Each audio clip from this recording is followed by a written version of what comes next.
नमस्कार. तर आज या व्हिडिओमध्ये आपण पंपिंग ॲक्शन ऑफ हार्ट म्हणजे हृदयाचं पंपिंग कसं होतं, पंपिंग क्रिया कसं होते किंवा ॲक्शन कसं होते याची माहिती, त्यासोबत conducting tissue of the heart म्हणजे हृदयाचं वहन करणाऱ्या किंवा हे कंडक्शन आहे त्या वहन करणाऱ्या किंवा कंडक्शन करणाऱ्या कुठल्या प्रकारचे टिश्यूज असतात त्याची माहिती घ्यायची. आणि तिसऱ्या पॉईंटमध्ये आपल्याला conducting system of the heart म्हणजे हृदयाचं नेमकं कार्य कसं चालतं किंवा कार्य चालत असताना त्यामध्ये कुठल्या प्रकारची वहन प्रणाली आहे याची माहिती आपल्याला मराठीमध्ये घ्यायचं आहे. इयत्ता 12वीसाठी असलेला हा चॅप्टर आहे. तर यामध्ये पंपिंग ॲक्शन ऑफ द हार्टमध्ये पहिल्यांदा हृदयाचं पंपिंग क्रिया कशी होते म्हणजे पंपिंग ॲक्शन कशी होते हृदयाची.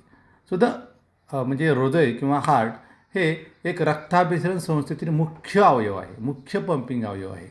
रक्ताभिसरण संस्थेमधील मुख्य अवयव, पंपिंग अवयव म्हणून हृदयाकडे किंवा हार्टकडे बघितलं जातं किंवा त्याचं कार्य आहे. हृदयाचे जे स्नायू आहेत या स्नायूच्यामध्ये एक लयबद्ध आकुंचन आणि प्रसरण होत असतं. म्हणजे एक लयबद्ध एक रिदमिक अशा प्रकारचं कॉन्ट्रॅक्शन रिलॅक्सेशन होत असतं. लयबद्ध अशा प्रकारचं कॉन्ट्रॅक्शन रिलॅक्सेशन होत असतं. एक त्याच्यामध्ये ताल असतो. लय म्हणजे काय, ताल असतो आणि त्यात एक रिदम अशा प्रकारचा असतो. त्या रिदम प्रकारे रिदमाच्या सहाय्यानं किंवा हृदयाच्या स्नायूच्या मधल्या असलेल्या रिदम या प्रकारामध्ये हे आकुंचन किंवा प्रसरण किंवा त्याला आपण सिस्टोल अँड डायस्टोल होत असतं. मग हृदयाचे जे स्नायू आहेत त्या स्नायूचे जे आकुंचन आहे त्याला काय म्हणतात, सिस्टोल म्हणतात. हृदयाचं जे आकुंचन आहे, हृदयाच्या स्नायूचे आकुंचन आहे त्याला सिस्टोल म्हणतात. मग आता हृदय आकुंचन का होतं किंवा ते प्रसरण का पावतं हे आपल्याला पुढच्या व्हिडिओमध्ये बघायचं आहे. पण हृदयाच्या स्नायूचे जे आकुंचन आहे त्याला सिस्टोल म्हणायचं. आणि त्याच्या विरुद्ध हृदयाच्या स्नायूचे जे प्रसरण आहे त्याला डायस्टोल म्हणायचं. थोडक्यात काय, तर यामध्ये हृदयाचं आकुंचन म्हणजे सिस्टोल आणि हृदयाचं प्रसरण म्हणजे डायस्टोल. हे सगळं बघत असताना एक सिस्टोल म्हणजे काय आणि एक सिस्टोल आणि एक डायस्टोल मिळून काय होतं, तर एक सिस्टोल म्हणजे one systole and one diastole. याची एक सिस्टोल आणि एक डायस्टोल मिळून हृदयाचा एक ठोका होतो, त्याला म्हणतात हार्टबीट. म्हणजे one systole plus one diastole is equal to one heartbeat. एक हार्टबीट झालं. एकदा सिस्टोल झालं, एकदा डायस्टोल झालं, दोन्हीमुळे एक झाला हृदयाचा एक ठोका किंवा त्याला म्हणतात हार्टबीट. अशा प्रकारे हृदय एका मिनिटात 70 ते 72 वेळा अशा प्रकारचं सिस्टोल डायस्टोल करत असतो किंवा हार्टबीट होत असतात, म्हणजे धडधडतं. हृदय एका मिनिटात 70 ते 72 वेळा धडधडतं आणि याला हार्ट रेट म्हणतात. हा झाला हार्ट रेट. म्हणजे हार्ट रेट आहे 70 ते 72 अशा प्रकारचा हार्ट रेट असतो. प्रत्येक ठोक्याच्या वेळी, प्रत्येक हार्टबीटच्या वेळी व्हेंट्रिकल जे आहे ते व्हेंट्रिकल सुमारे 70 ml रक्त पंप करतं. प्रत्येक ठोक्याच्या वेळी व्हेंट्रिकल 70 ml मिलीलिटर रक्त पंप करतं. याला म्हणतात स्ट्रोक व्हॉल्यूम.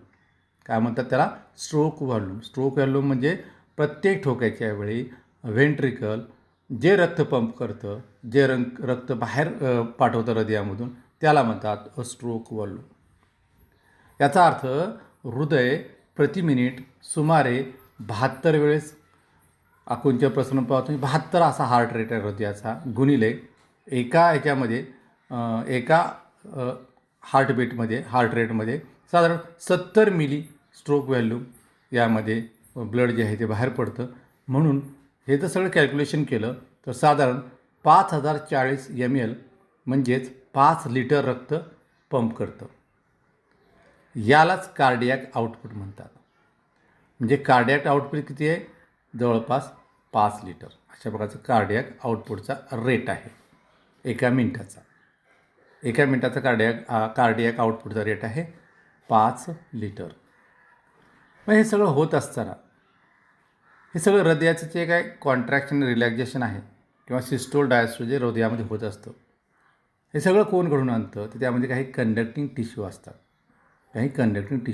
हे सगळं हे काम करत असतात. मग आपण जर बघायला गेलं तर मानवी हृदय हे मायोजेनिक अशा प्रकारचं आहे.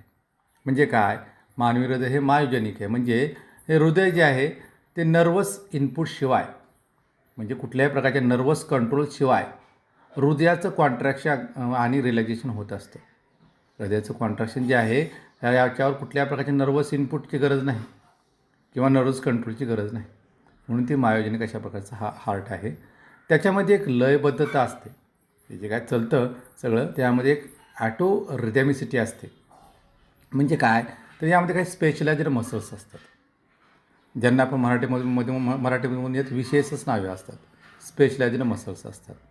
ह्या स्पेशलाइज्ड मसलच्या साहाय्यानं हे सगळं रिदॅमिसिटी किंवा हे कॉन्ट्रॅक्शन रिलेशन होत असतं. आणि त्यांना म्हणतात नोडल टिश्यू. काय म्हणतात त्याला? Nodal tissue. नोडल टिश्यू नावाचे काही अशा प्रकारचे टिश्यूज असतात ज्या हे सगळं कार्य घडवून आणतात. नोडल टिश्यू नावाची एक विशेष अशा प्रकारची रचना असते ज्यामध्ये कार्डियक मस्क्युलेचर रचना हृदयात पसरलेली असते. नोडल टिश्यू जे आहे, नोडल टिश्यू नावाची एक विशेष कार्डियक मस्क्युलर रचना हृदयात पसरलेली असते. या नोडल ऊतीचा एक भाग म्हणजे आपल्याला दिसतो तो राईट ॲट्रियम. राईट ॲट्रियमच्या वरच्या उजव्या कोपऱ्यात आपल्याला दिसतो. कुठं? एक नोडल टिश्यू जे आहे ते कुठे दिसते आपल्याला? राईट ॲट्रियमच्या वरच्या भागामध्ये उजव्या कोपऱ्यात दिसते. आणि याला म्हणतात SA नोड. SA नोड म्हणजे काय? सायनो ॲट्रियल नोड किंवा सायनो ऑरिक्युलर नोड. हा एक नोडल टिश्यूचा भाग आहे.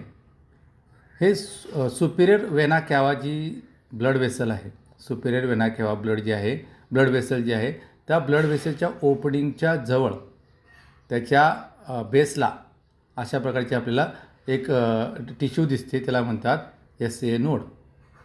आणि दुसरी नोडल टिश्यू जे आहे ते दुसऱ्या नोडल टिश्यूचा समूह आहे ज्याला मॉडिफाईड मस्क्युलर फायबर्स म्हणतात. दुसऱ्या नोडल टिश्यू जे आहेत त्यांना मॉडिफाईड मस्क्युलर फायबर्स म्हणतात.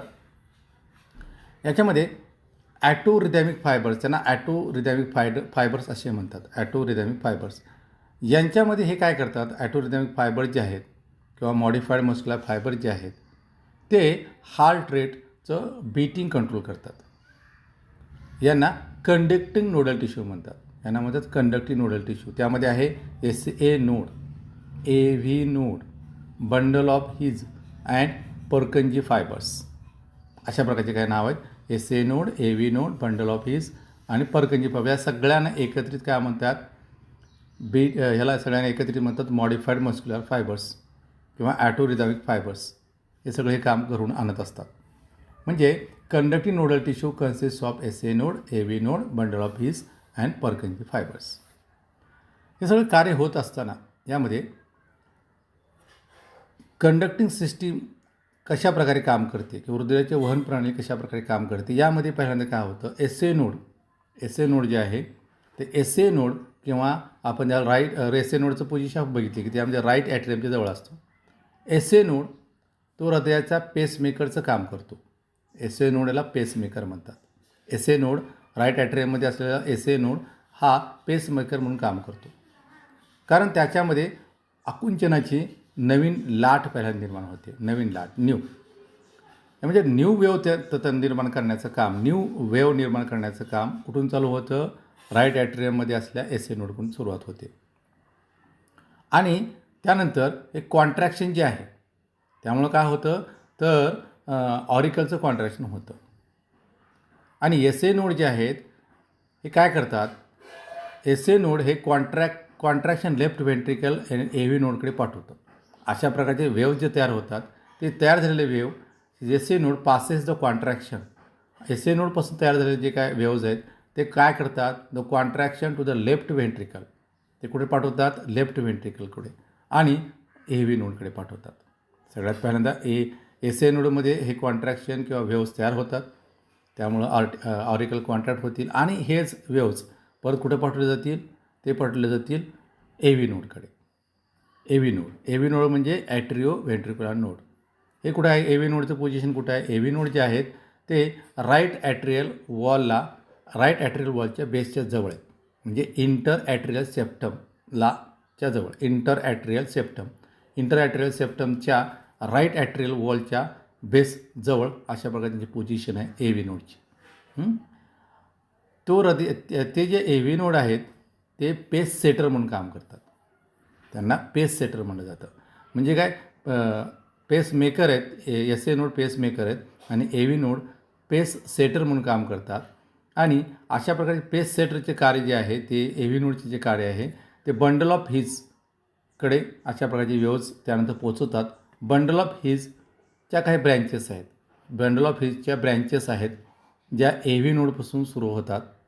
बंडल ऑफ हीज म्हणजे काय ब्रँचेस आहेत ज्या ए व्ही नोडपासून सुरू होतात आणि इंटरव्हेंट्रिक्युलर सेप्टममधून जातात.